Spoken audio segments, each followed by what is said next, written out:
Lynda was supposed to be babysitting for a lady down the road, only a few houses away.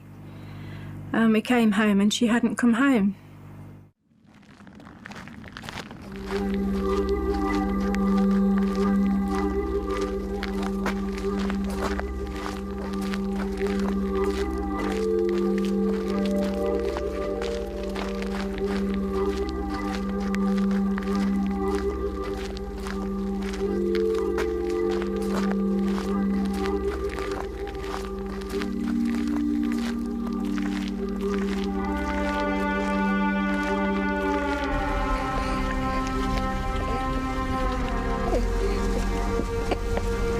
Shush now. There's a good boy, right?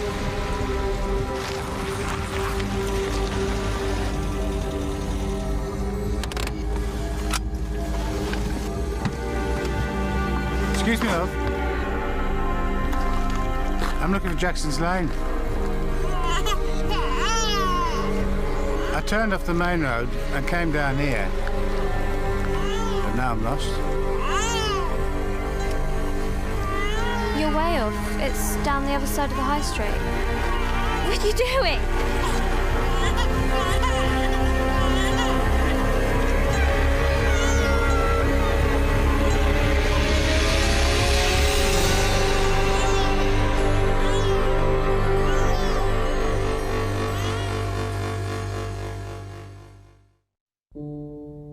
The body of a schoolgirl found murdered this morning has been named as 15-year-old Lynda Mann from Narborough, Leicestershire. Lynda's body was found just yards from her home by a passerby. You have three villages. There's Enderby, Littlethorpe and Narborough. Small communities, all leading a very, very normal life. Law-abiding, good community people. And then suddenly this happens, this disaster within their midst happens. It was a lovely atmosphere, very village, very community. Everyone helped each other. If you needed a hand, you knew who to go to. This lane is known locally as the Black Pad. It's used mainly by people walking their dogs, pedestrians from Enderby and from Narborough. It was unusual because she was always very good, always on time, or she would let us know if she was going to be late. At that time of night he was taking a chance because usually this lane is fairly well used by people. He knew that it was getting dark. She was alone and the opportunity for him was there, and that's why he took it. Well, we'd been up all night. I was looking out the window watching the children going to school, just thinking she might come back probably, you know, ready to go to school. She'd stayed at a friend's somewhere that we didn't know of. And police come to the door and asked us to sit down and just said, she's dead. We found her.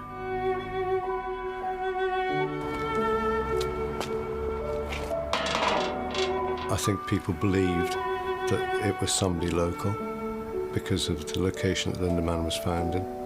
It would have to be somebody who knew the area quite well.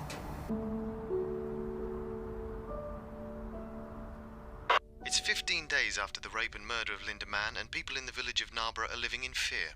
I think young ladies should be very scared because we haven't found him, so we don't really know what's happening at all. It was a topic of discussion in every pub, on every bus, in every street, not just in the village of Narborough or Littlethorpe or any of the areas around there, but across the whole of the county. And police are keen to speak to anyone who saw Lynda on the night she was murdered. The man leading the hunt, Detective Superintendent David Baker, has appealed to anyone who may have seen something to come forward. There was no indication that it was anybody away from the area. We got no descriptions of the assailant or anything like that from witnesses, so we were very much in the dark as to who was responsible. David telephoned and he said, "Paul, can you help? We're in a position that doesn't make very much sense to us at the moment." My view was that you were almost certainly looking at someone who was very local to the offence.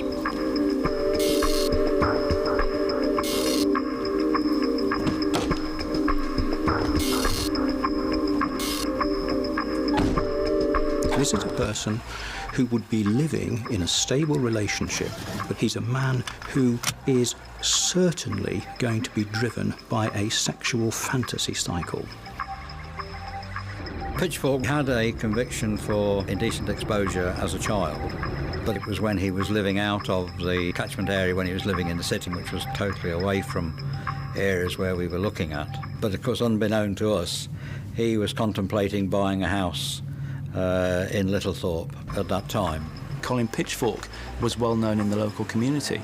He worked at Hampshire's bakery, but he also had a sideline of making cakes for people, and quite a few people in the villages would have actually used his services for birthday cakes, wedding cakes and so on. It was only on the house-to-house inquiries into the death of Lynda Mann when he came in the system. On the Lynda Mann inquiry, once we'd moved on to the house-to-house inquiry teams, you break down into pairs and you work a set area. On January of 1984, myself and a colleague were sent to a new housing estate in Littlethorpe, into Haybarn Close, which turned out to be the home address of Colin Pitchfork. Negotiations with union leaders on this issue. Locally, the brutal murder of 15-year-old schoolgirl Lynda Mann continues to shock the community. Leicestershire police are today focusing their inquiries on the villages of Enderby, Narborough and Littlethorpe in an attempt... Hello? Carol, have you seen the outlaws? In the airing cupboard behind the towels, where they always are.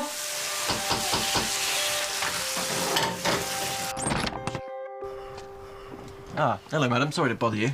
Doing some inquiries into the murder of Lynda Mann. I don't know whether you're aware of it. She was a 15-year-old girl. Yes, I know about it. Right, well, is your husband in? We need to ask him a few questions. Just routine. Yes, he's upstairs. Come in. Lovely, thank you. Colin, some people to see you! His wife answered the door and let us into the living room, and he was some time coming down. As it turned out, he was up in his loft laying stolen floorboards, and he was trying to compose himself before he come down and spoke to us. All right there. Sorry to keep you waiting. I've been doing the floorboards in the spare room. Now rest for the wiki day. No problem. What I need to do is go through this questionnaire with you, Mr. Pitchfork. Just ask you a few questions. Do you understand? Yeah. OK, could you tell me your whereabouts on the evening of the 21st November 1983 between 7 p.m. and midnight? Bloody hell. I can't remember what I was doing last night, let alone last month. What sort of day of the week was it? A Monday. Monday? Oh, that's a stupid gym class, isn't it, love? So I was babysitting. Well, I was in all night. Isn't that right, love? Come here. Waste of time if you ask me. What? Well, going down the gym. She could go every day for a year, it wouldn't make a difference. Right. So you can verify that your husband was at home looking after your baby? Yeah. On Monday the 21st of November? Yeah, that's right. There was no gut feeling there that you were dealing with somebody who was a bit wrong. There was no indication whatsoever that he was anything, worse than, any other chap.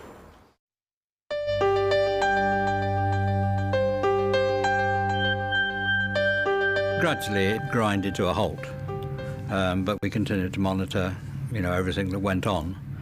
Outside the community itself, in Leicester and the rest of the county, I think people had really started to forget about it.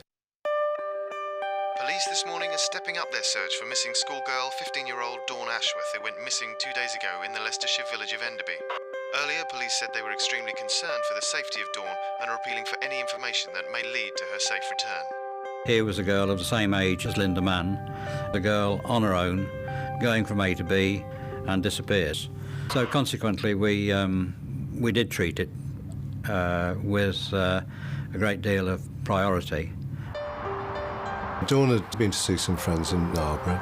She crossed the dual carriageway and then she walked up 10 Pound Lane and she'd got to perhaps halfway along when she was confronted by the man who indecently exposed himself to that. Sadly for Dawn, she panicked and ran through the gate into this field and she ran into danger.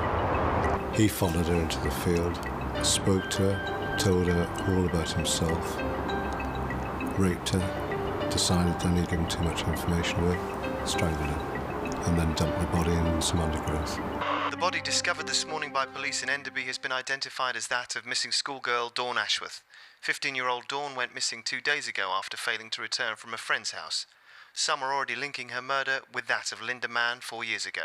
I warned her and warned her about the dangers of going down there on her own, but children of all ages, certainly when they're of Dawn's age, think they know best. And if there's a shortcut to be made on a bright summer's day, I'm sure they'd be sorely tempted to use it. We've got to find the fiend, really, that did this to my daughter, to our daughter, and stop it from happening again. People now really did believe, if they didn't before, that the killer was local, and that's the time when the police began to say, you know, we believe this is a local man. Police today have a fresh lead in the Dawn Ashworth murder inquiry. A woman motorist travelling down the Leicester to Coventry road last Thursday saw a young man hanging around the path near to where Dawn was murdered. We need to identify this individual, and we need to talk to him. A man called Buckland seen on his motorcycle near to the motorway bridge, which is at the entrance to £10 Lane, on several occasions.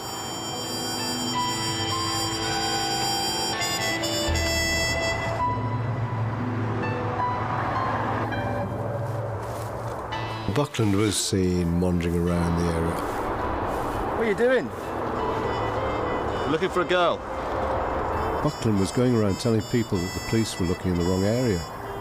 He even told police officers looking for Dawn that they were looking in the wrong place. Take your helmet off. Buckland was a local lad who worked in the hospital in Enderby. Richard what?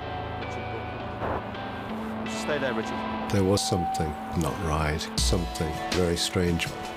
We interviewed him, and he couldn't give a very good account of where he was that afternoon, and in fact we were able to establish that a motorbike absolutely identical to his was parked under the motorway bridge, not far from where the body was subsequently found.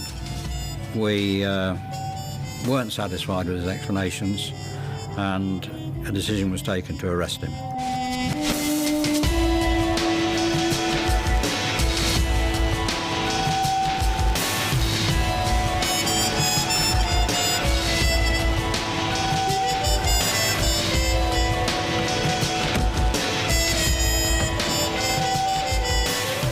There was a sense of, thank God, you know, the man has been caught after all this time, and this will hopefully put an end to it. Leicestershire police have today arrested a youth in connection with the murder of 15-year-old Dawn Ashworth, who was killed in Narborough 3 weeks ago. 17-year-old Richard Buckland, a kitchen porter also from Narborough, was arrested in a dawn raid on his home this morning.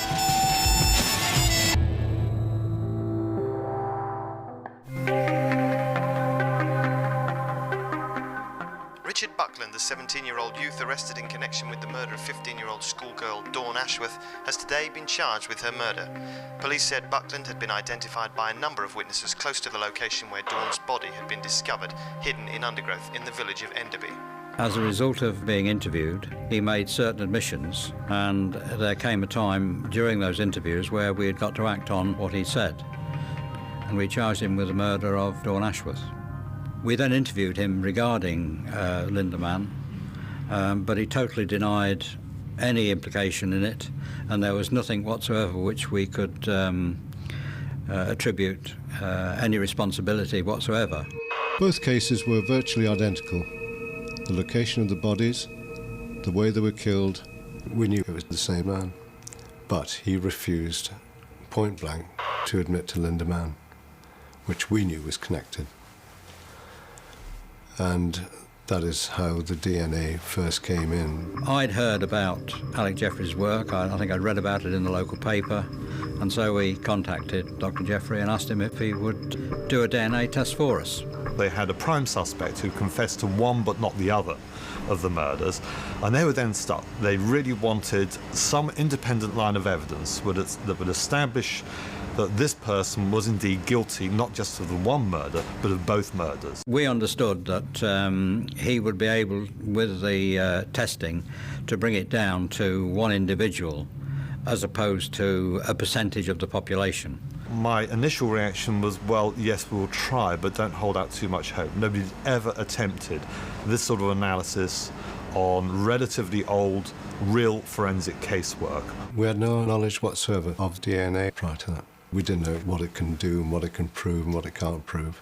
DNA is a long strand, long molecule, which contains within it a code, and that's a code for how to construct a human being.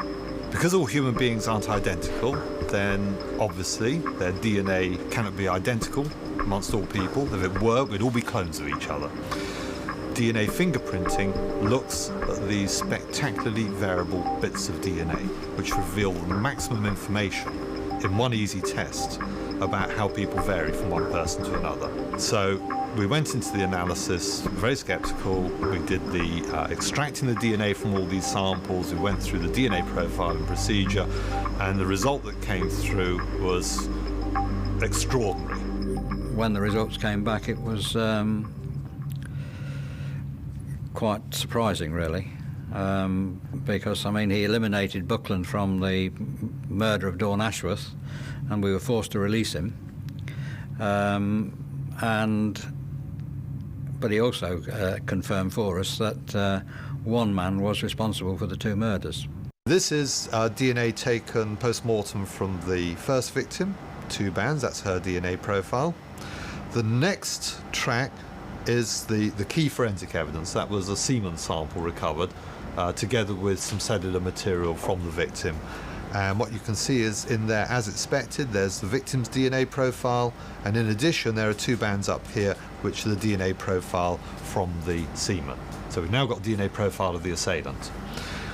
If you look at the second victim, this is her blood, her 2 bands. Note the pattern's completely different from patterns over here. And then here we have 2 very, very faint DNA profiles from trace semen recovered from her clothing. But even though they're very faint, because there's very little DNA, we can see a pattern which looks very, very similar to this pattern over here. And that was strong evidence that both girls have been raped and therefore presumably murdered by the same man. And then this is the prime suspect, Buckland. Here's his blood DNA profile. They're completely and utterly different from the semen profile from the victims. The prime suspect, in fact, was innocent, and this was a false confession. Tonight's top story, 17-year-old Richard Buckland, accused of the murders of Dawn Ashworth and Lynda Mann, has been released after 4 months in custody. Police tonight said the hunt continues for a murderer they say is a local man. Yeah. Oi, feet. The police have interviewed over 10,000 people and taken many more people. Earlier this year they had blood tests. They've let him go. Linda's mother says Who? That lad that they had for that murder. Just having no ending to it. But if he wasn't the one, then now what? How it's going. I don't know. I don't think they'll catch anyone till it happens again. They just haven't got a clue, have they? believe the killer is a local man, and Linda's mother has this message for him. I really can't answer the question as to why Buckland admitted to the murder. But he certainly did. He certainly made admissions, and of course the tape recordings substantiated those admissions. Buckland has become the first man in criminal history to be cleared by genetic fingerprinting. But as he enjoys his first tastes of freedom, the question remains, why did he confess to the murder? They say so much stuff to you like, you ain't gonna get out of here, and you might as well just own up. I thought, no chance, no way. Then the pressure started getting really hard. I just didn't stand a chance. So in the end, I just didn't bother. The charge was dropped, the man was released from custody, and we were back to square one. We knew quite categorically that we were looking for one person for 2 murders. There was every indication that a local person was going to be the perpetrator. In the light of what Alec Jeffries could supply us, I decided that we would incorporate a blood test for all the males who lived in the Narborough, Enderby, Littlethorpe areas. David Baker, who was in charge of the investigation, then made what I thought was an incredibly brave step. And that's to say, let's not disbelieve in this technology, but let's believe in it. We have the DNA profile of the assailant. We're pretty sure he's a local man. So let's launch the world's first DNA-based manhunt and see if we can get as many blood samples voluntarily from people in the local community and see if we can flush this chap out.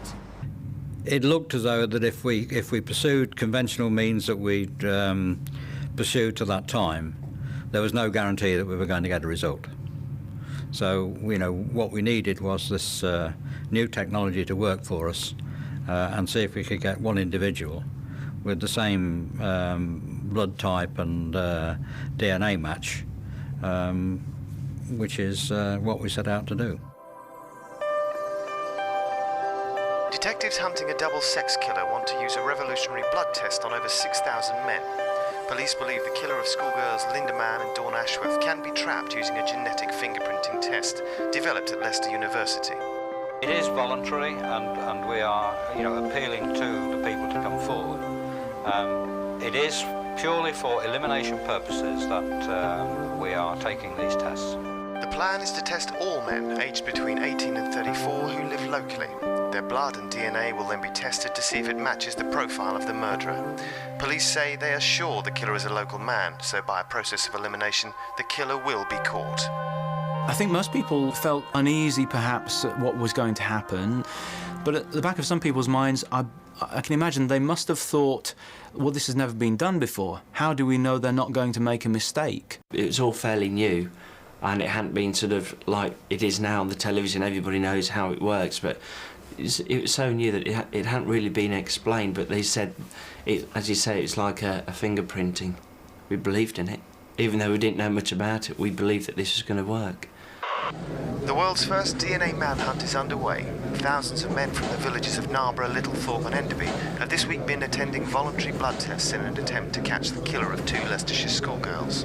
Did you have any doubts about coming tonight? Not at all, no. I think the person responsible might have. All men aged between the ages of 18 and 34 have received a letter asking them to attend a screening. In setting out your parameters or what have you, there is a degree of apprehension that have you cast your net in the right area? You know, is he within the area or have you just missed him?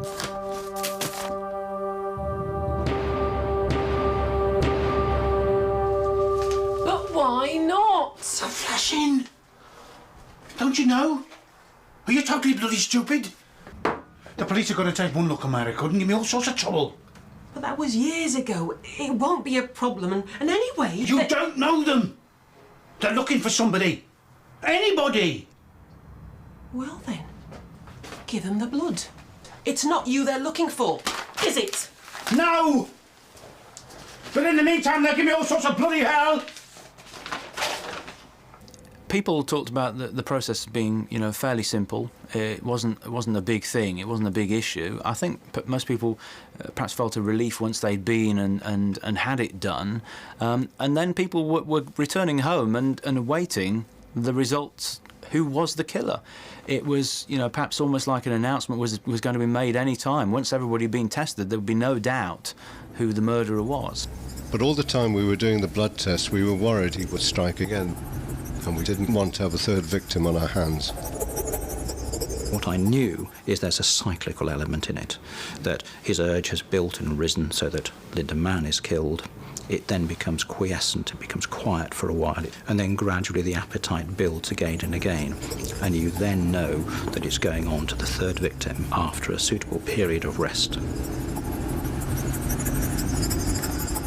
I'd been out with friends in Wigston for a drink. I got separated from my group of friends and made the decision to leave and walk on my own home. Can you give us a lift home? Sure. Where are you going, me duck? Are you going to Oby? I'm going up the A6, Daniel. Great. Hey, you're not a rapist, are you? Get in. That's my, not sense of humour, but my sort of me at the time. And he, I don't honestly remember what he replied, but he gave a reply such that I decided, yeah, I'll be all right, I'll get in. Got in and did the seatbelt up, and at that second I knew I was in danger. What's your name? Liz.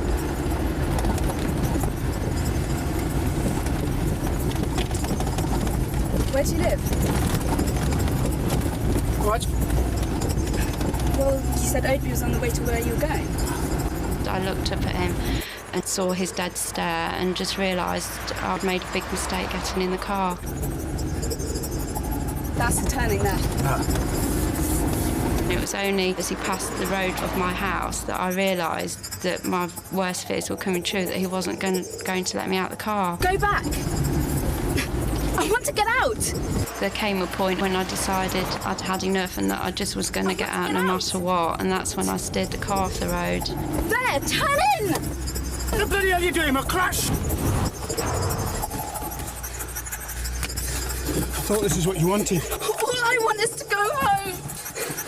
Had a bit of a drink, see, I'll get a bit carried away. I can drive if you've been drinking.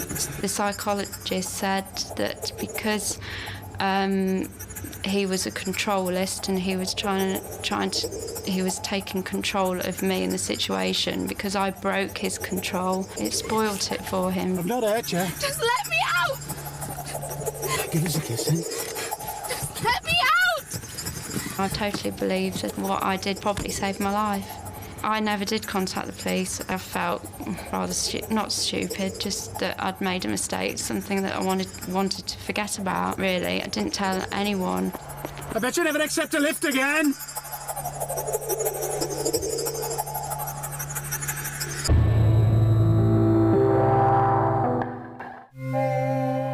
Thousands of men in the Leicestershire area. After 7 months of blood testing, police have so far failed to catch the killer of 2 Leicestershire schoolgirls. So far, over 5,000 men aged between the ages of 17 and 35 have been tested, but as yet, the killer remains undetected. It was a slow process. I mean, we'd started in the January, and of course we're now into July, August, and I mean, we're still taking samples, and we're still having samples processed. So, I mean, you know, we didn't know whether there was one in the system from the samples that we'd already taken. The operation was absolutely massive. Over a period of 4 or 5 years, people had moved all over the country. So the fingerprinting had to be carried out literally all over the UK.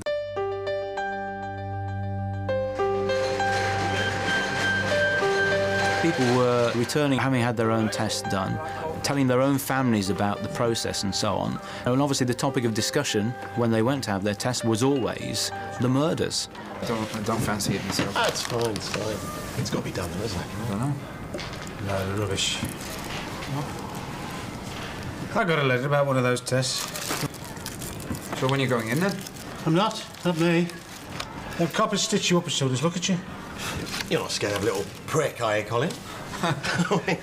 It's only a few coppers and a needle. I'll tell you what, I'll come with you, shall I? Hold your hand. The only little prick around here is you. And if you don't watch your mouth, you'll be getting more than a jabbing, you know.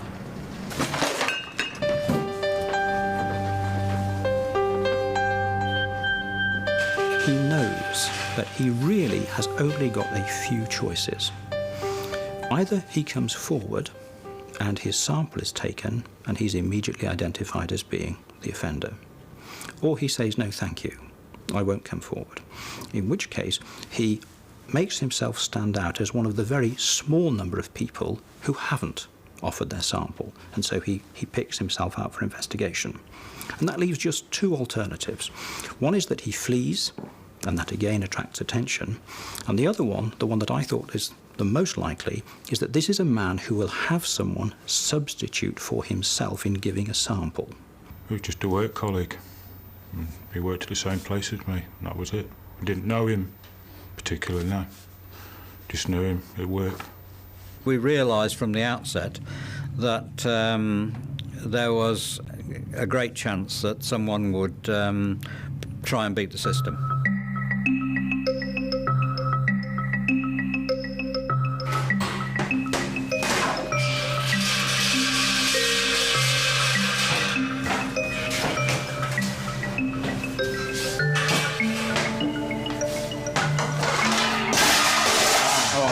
You idiot. no harm done, eh? Thanks, Colin. Hey, would you do us a favour? What? I can't take this test. Why not? I've already done it. See, this bloke, he's a mate of mine, and, well, he got into a spot of bother when he was young from flashing and robberies and that. And he's scared that the police are going to pick him up because of his record. Well, he talked me into doing the test for him. I don't know, Cole. Why don't you just explain to them that you can't do it? Don't be daft. They wouldn't swallow that. Besides, I don't think they're going to bother much with me, because I didn't even live in the village when the first girl was killed. But now I've got this letter, well, I'm in trouble because of him.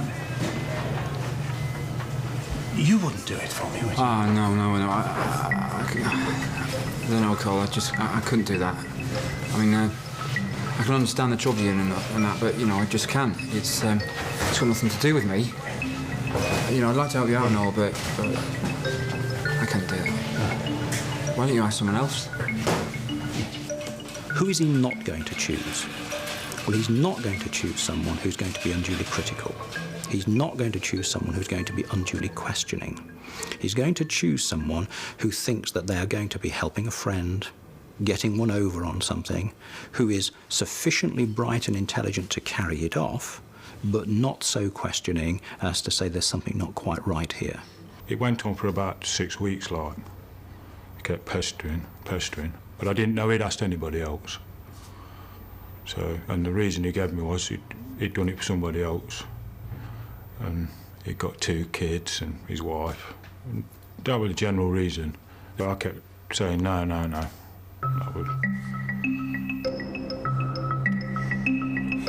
I don't think he picked on me for any reason. I think he just picked on anybody he could get hold of at the time to do it for him. All right, Paul. No messing there. I need your help. Cole, look, I told you I couldn't do it, all right? 27th.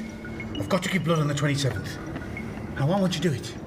It's not right. Break the law and that. I thought we was mates. I did it for this other bloke and I didn't know him near as well as you know me.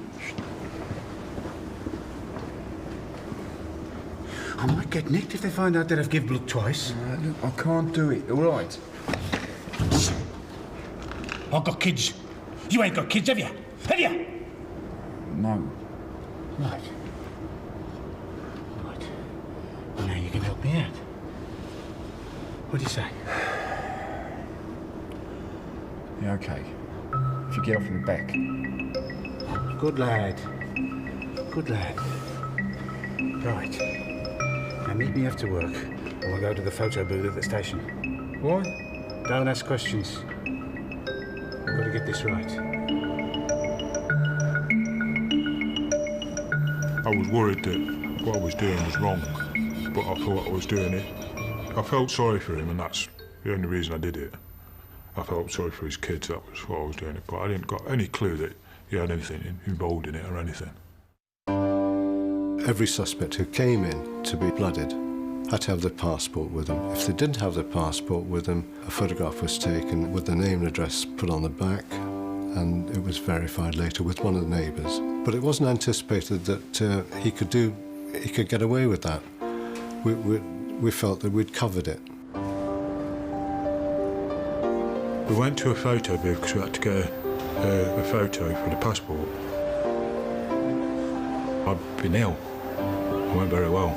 I'd been to the doctors. I was on antibiotics. I got a bad chest infection. I felt so rough, I weren't interested. While I was having the photos, Colin stood outside. He wanted the photo so he could change his for mine, so nobody then identify him at all.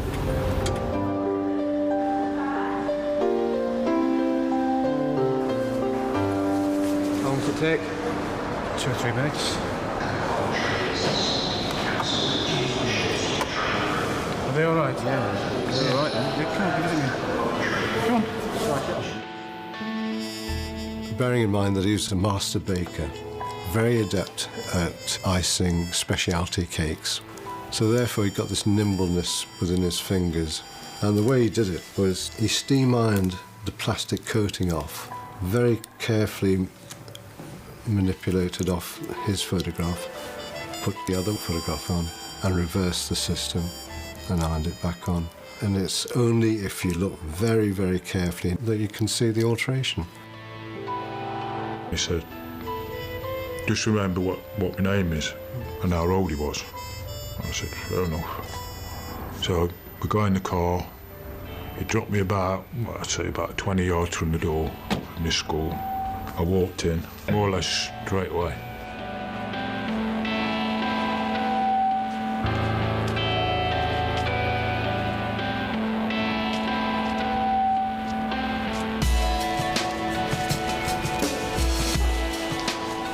I just sat there. I said there was people beside me, like, but I weren't taking any interest.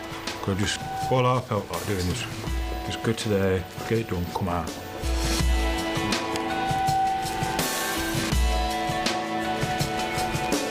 Mr. Pitchfork. Colin Pitchfork.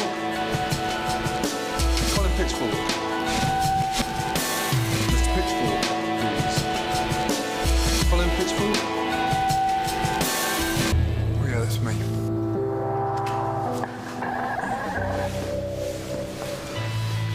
Can I see your ID, Mr. Pitchfork, please?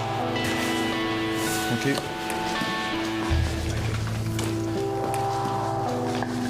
Alan, have you got any more of those address forms? I have. I'll bring them through. Yeah. Thank you. Can you follow me, please? This is Dr. Williams. I went over to the end cubicle in the far corner. I sat on a chair. There was a doctor and there was a police officer. 16 Headland Cross. And whereabouts is that? Little Thorpe. Are you left or right-handed? Left-handed. OK, just pop your right hand on the table.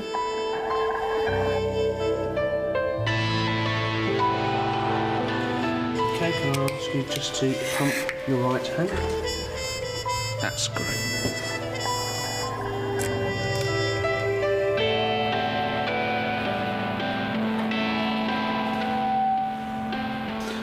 Sharp scratch.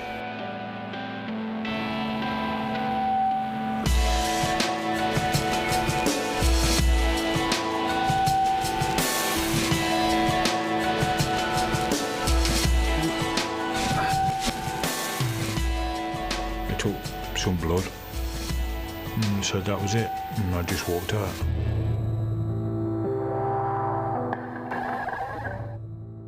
He was just a fool. He was manipulated by him and allowed himself to be manipulated by him.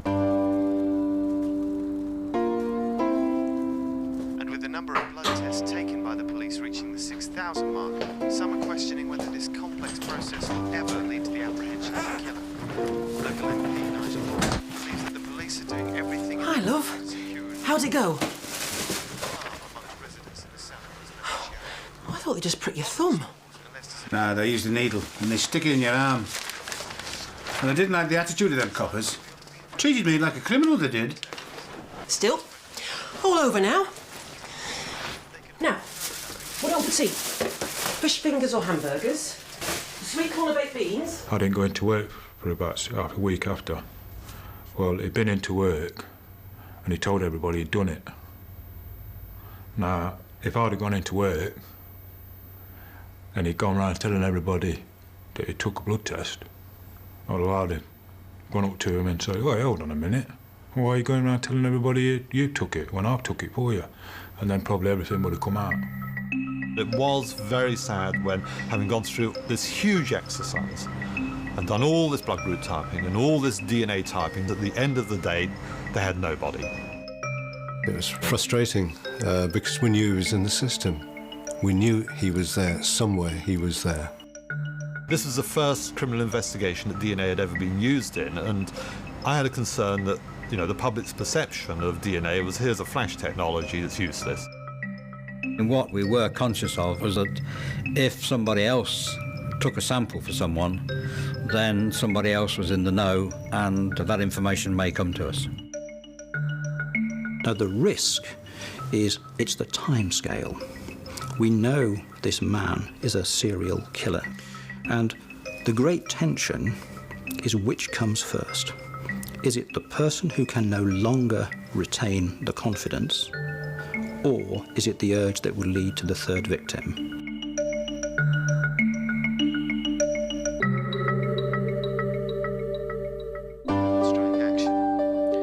The hunt for the sex killer of 2 Leicestershire schoolgirls continues. In the past 7 months, more than 6,000 blood tests have been carried out on men in the Leicestershire area. Police are now casting their net nationwide in the search for men who have moved away from the area in the last 4 years. It wasn't a question of we'd missed him. I mean, we were still feverishly gathering samples, hoping that we were going to strike lucky. We'd gone so far, we hadn't got a positive result, but there was an underlying belief, and a strong belief, that he was in the system somewhere. It was a matter of having a bit of luck, if you like, and the luck did come.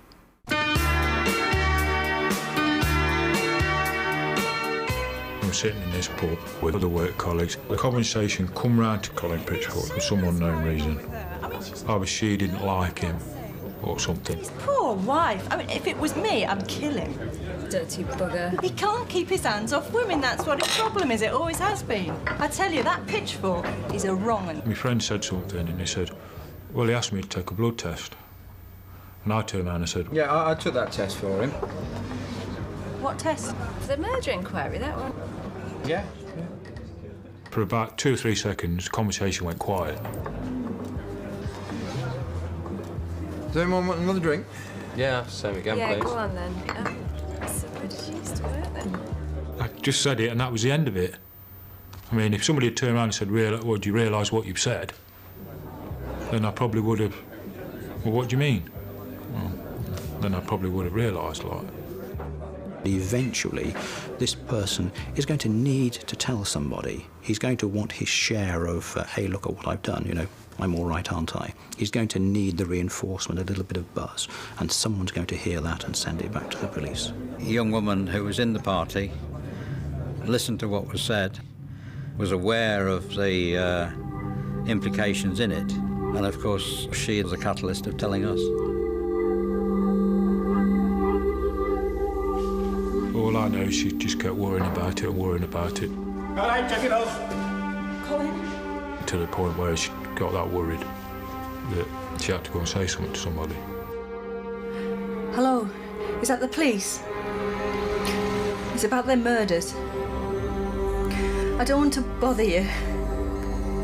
It's probably just nothing. I was in the murder incident room when the call came through. It was a breakthrough, if you like, that we, in fact, were waiting for. It was good information. Nobody could make that kind of information up. We knew when that information came that if that was the case, there was something not quite right.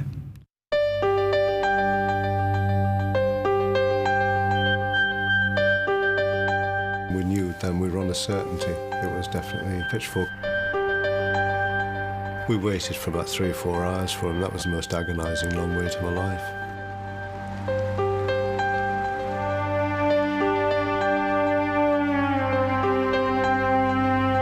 Come on, boys, get ready.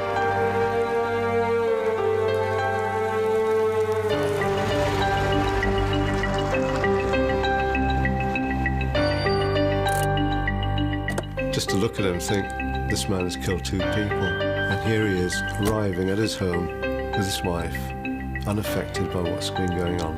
Go, go, go.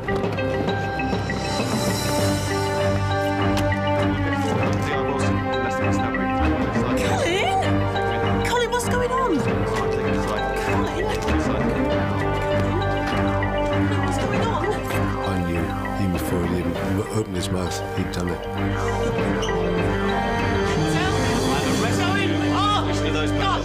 You're not obliged to say anything. Tell me why but anything you do say may be taken and used as evidence. Do you understand? Give me a few minutes with the wife, will you? All right. All right. going just on? a few minutes. They've come to arrest me What for? for their murders. But you did the blood test and we got a letter back saying it was negative. I didn't do it. Did you do it, Colin? Come on, we'll talk Colin, about this did you kill those girls? Did you do it? Yes. Did you? Get out of it. Bastard! Get him out! Get him out! Police have revealed the identity of the man arrested yesterday for the double murders of 2 Leicestershire schoolgirls. Colin Pitchfork from Littlethorpe has undergone DNA testing and matches the samples left by the killer. Police also said that another man from Leicester has been arrested in connection with the murders. I felt sick, gutted. Well, there's no words can describe how I felt. Because if I'd known, I wouldn't have done it. Let's put it that way. We were very pleased because it was the culmination of some 4 years' work. The feeling that, yeah, we were right, he was in the system, but we flushed him out in a way that we didn't expect. The test flushed him out. Otherwise, he would have still been sitting there. If we hadn't have been taking blood samples, he would have, been bluffing it out that he was at home, and we couldn't shift him on that. The actual genetic fingerprinting didn't catch Colin Pitchfork. It was me saying something in a pub, and that's what caught him. At Leicester Crown Court today, Colin Pitchfork was sentenced to 2 life sentences for the rape and murder of Lynda Mann in 1983 and Dawn Ashworth in 1986. Pitchfork's work colleague, who took a police blood test on his behalf, was also found guilty of perverting the course of justice and given an 18-month suspended sentence. When he went down, and I was the only one on the street that could get at, that was it. I mean, you couldn't even walk on a bus without somebody saying a sliding remark or anything. I mean, I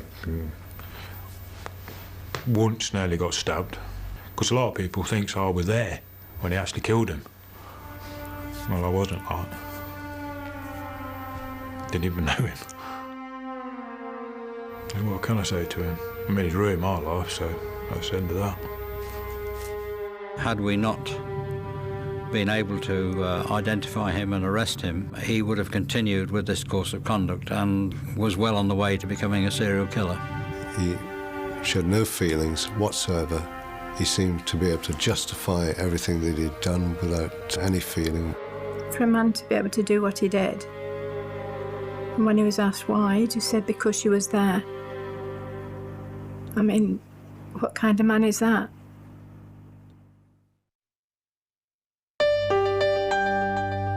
Genetic scientist Professor Alec Jeffreys was today knighted for his work in the development of DNA genetic fingerprinting. Following its use to catch murderer Colin Pitchfork in Leicester in 1987, it's become a major weapon for the police in their fight against crime. Even when we came at our first DNA fingerprint, never in my wildest dream did we think that this sort of general area of technology is going to have the impact that it subsequently proved to have. I mean, I've been told many times by police that they regard the development of DNA typing as providing them with the most powerful scientific tools in the fight against crime that they have ever had.